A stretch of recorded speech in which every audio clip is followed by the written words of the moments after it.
ceasefire. Talks in Cairo have managed to restart the hostage for prisoner exchanges between Israel and Hamas. Israeli Prime Minister Benjamin Netanyahu had earlier cancelled further exchanges, accusing Hamas of parading hostages and caskets during handover events. Meantime, thousands of people in Israel are paying their last respects to a mother and her two young sons who were killed in Gaza.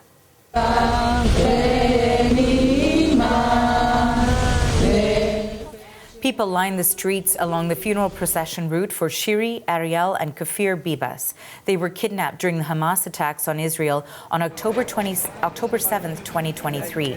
Ariel was 4 years old and Kafir was 9 months when they were taken. Their bodies were returned last week. Shiri's husband was also taken hostage. He survived and was returned to Israel on February 1st.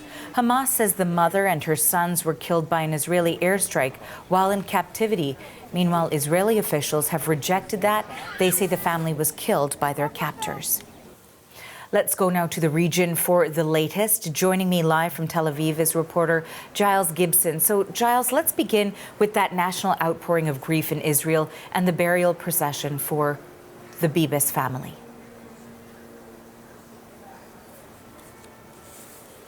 Yeah, another day really when you could feel that grief in the air right across the country with that funeral procession near Oz, which is a kibbutz near the border with Gaza, where Shiri Bibas and her family, her two young sons and her husband, were originally kidnapped by Hamas on the 7th of October. People not just lining the streets in that part of Israel, but also a large crowd gathering in what's known as Hostage Square right here in the heart of Tel Aviv. I think the Israeli President Isaac Herzog really speaking for the nation as a whole when he said an entire country is in a time of mourning. And we also had some heartbreaking comments from Yarden Bibas, the only member of that family of four to survive their time in captivity, speaking directly to his deceased wife and two young children, saying during the eulogy, "I'm sorry I couldn't protect you."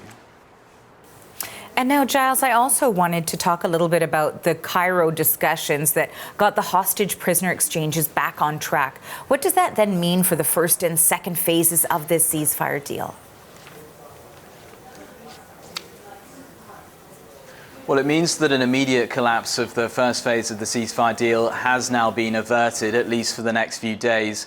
So what we expect to see by the end of Thursday, the timing is a little bit unclear, is 4 more Israeli hostages, the bodies of 4 more Israeli hostages handed over by Hamas, and in exchange, not just that group of 602 Palestinian prisoners released that was supposed to be released over the weekend before Israel put pause on that, but also a separate group. We're not entirely sure about the numbers on that quite yet. We also expect the hostage bodies to be handed over to Egypt, so none of the kind of ceremonies that we've seen in previous rounds, which Israel has objected to, calling them humiliating, and that was really what led to this latest kind of point of tension between the two sides.